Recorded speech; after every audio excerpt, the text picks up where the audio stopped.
ዛሬ ስለ ጣራው እናወራለን። ቤት ላላችሁ ሰዎች ጣራችሁ ወይ ሩፋችሁ በየጊዜው ሜንቴን መደረግ አለበት።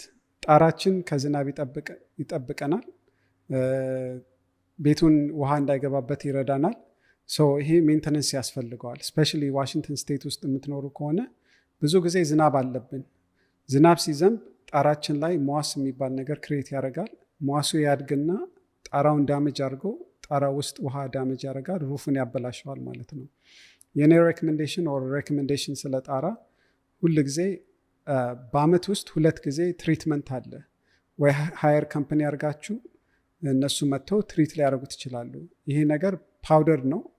ብዙ ጊዜ ሆም ዲፖም ሎስም አለ፣ ሟስኪል ይባላል። እሱን ጣራችሁ ላይ ተነሰንሳላችሁ። ያ የሚረዳው ሟሱ እንዳያድግ እንዲደርቅና ጣራውን ላይፍን ፕሮላንግ እንዲያደርግ ይረዳዋል ማለት ነው። ወይም ደግሞ ቤታችሁ ዛፍ አጠገብ ከሆነ በየጊዜው እንዳትረሱት ካምፓኒ ሃየር አድርጋችሁ ያንን ዛፍ ቅጠሉን የሚረግፍበትን ታጸዳላችሁ ማለት ነው። እንደዚህ ካረጋችሁ ዩዥሊ ጣራዎች ወይ የ20 ዓመት ይሉታል ወይ የ50 ዓመት ሩፍ የሚባሉ አሉ። ያንን ዓመቶች እንዲቆይና ቶሎ እንዳያረጅ ይረዳዋል ማለት ነው። ሜክ ሹር ጣራችሁን ሁል ጊዜ ቴክ ኬር አድርጉት።